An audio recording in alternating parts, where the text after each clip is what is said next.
黃大陸出庭忘帶身份證被笑翻開庭開漏選擇開天窗。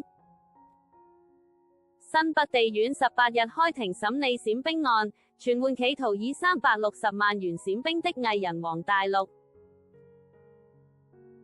他雖閃兵未成功，但交付證件給陳炎同火冒名看診，之後又以遺失為由申請補發。涉偽造文書罪嫌起訴並求刑1年。黃大陸作庭訊時說：這起事件是我無知犯下的錯誤，誠心認錯，我認罪。爆笑的是，黃大陸作親自出庭，全數認罪並道歉，卻因為忘了帶身份證。被法官詢問時，他還稱出門太趕才一時忘記，當場讓在場其他人竊笑不已。請繼續往下閱讀。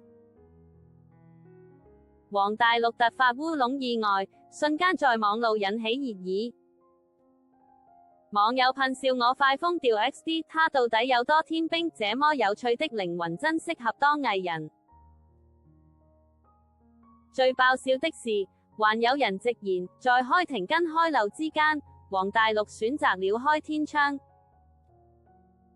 黃大陸作在庭訊表示，起初對方只要30萬元，後來加到100萬元，他都有給。之後對方又開口要150萬元及66萬元，經殺價打折後給付200萬元，這些都是親自交付現金。地點分別是國父紀念館及他位於仁愛路的住處，交錢時沒人在場。後來對方又要求給60萬元，此部分則是以匯款方式給錢，他總共給了360萬元沒錯。黃的辯護律師替他請求說，黃犯罪動機雖不可取，但考量他犯後自白，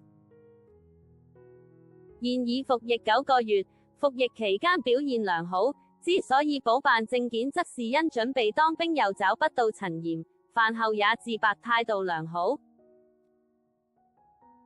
請求從輕量刑，宣告緩刑或得2科罰金之刑。黃在庭訊前後面對媒體詢問均不發一語。